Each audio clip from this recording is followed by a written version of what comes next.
When Clay Sings by Bird Baylor, illustrated by Tom Botti. This book is dedicated to ancient artists who created these designs and to the museums which preserve them. There are desert hillsides where ancient Indian pottery lies, half buried in the sand, and lizards blink at other dusty lizards that were painted on those pots 1,000 years ago. Now, Indian children make a game of searching for bits of clay that were once somebody's bowl or mug or cooking pot or dipper. Their parents look at what they find and tell them, "Remember, treat it with respect. It is so old." They say that every piece of clay is a piece of someone's life. They even say it has its own small voice and sings in its own way.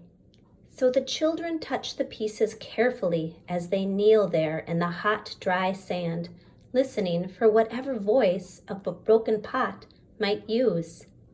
A windy voice? A sandy voice? A voice like a far bird's cry? Sometimes, if they look long enough, and if they are lucky enough, they can fit 4 or 5 pieces together the way you would a jigsaw puzzle.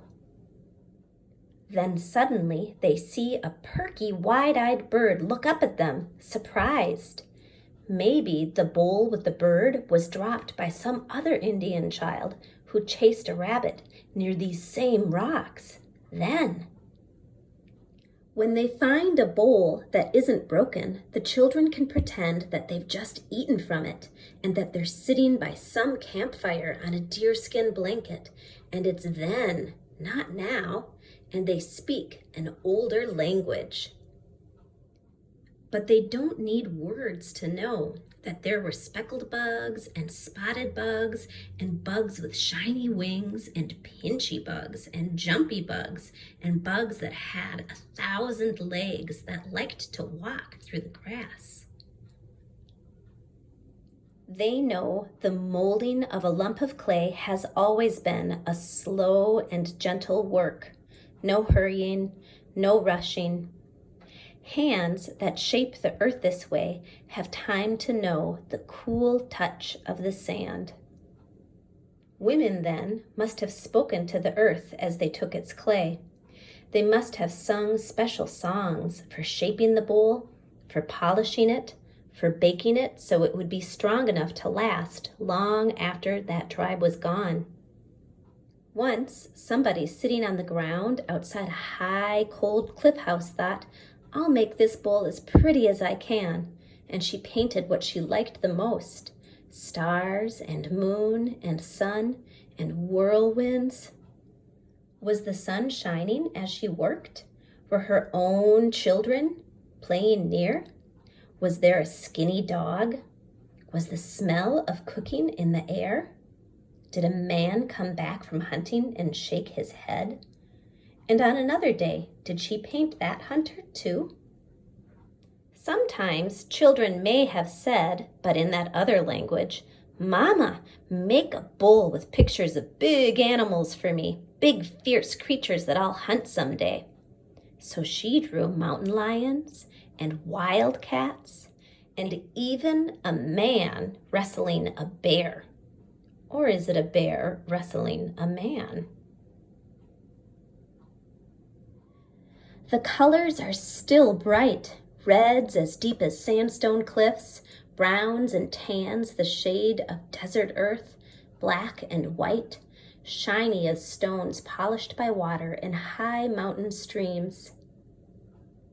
There were 1,000 shapes to draw, horned toads and lizards, butterflies, turtles, and beautiful leaping fish, and deer and mountain goats and antelope that flashed across these canyons, always faster than the boys who knew their trails and followed them among the rocks.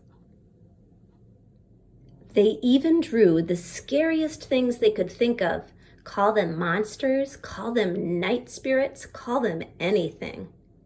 Children make them up today, and they still have that same scary look in their eyes. Many a child must have eaten rabbit stew for supper out of bowls with rabbits painted on them. Here is a hunter who used a fine long net for catching rabbits. But what rabbit couldn't jump through the hole in that dish? This child was sick, and they called a medicine man to cure him. What magic is he using? What special chants and dances and whispered words and feathered wands may have helped a boy get well again?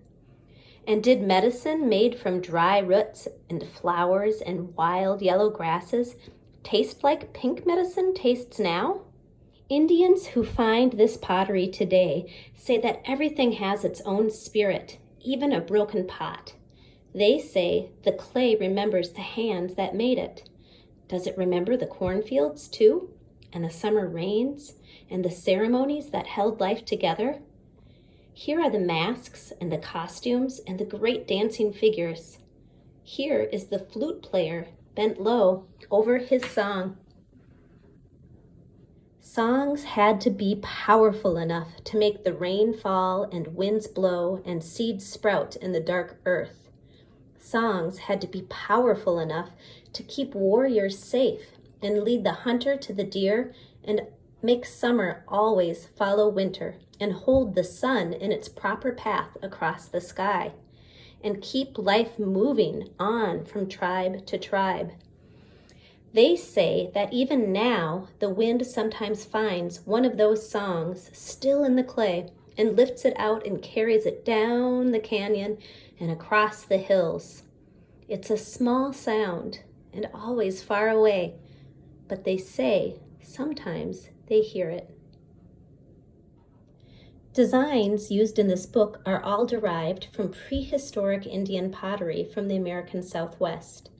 The original work was done by ancient potters of the Anasazi, Mogollon, Hohokam, and Mimbres cultures.